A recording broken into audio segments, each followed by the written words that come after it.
Hey everyone, if your quick ad isn't updating or showing new people, here's how to refresh it. Let's get started. First, open the Snapchat and go to Add Friends section. Then pull down to refresh the quick ad list. Here, tap your Bitmoji or avatar and click the settings.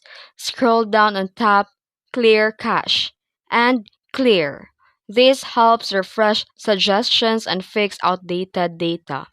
Next, turn on the contacts permission. Go back to settings and click permissions and enable the contacts. Snapchat recommends friends based on your phone contacts.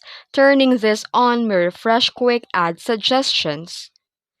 And also add new numbers to your phone or delete old ones. Snapchat updates quick ad based on contact changes.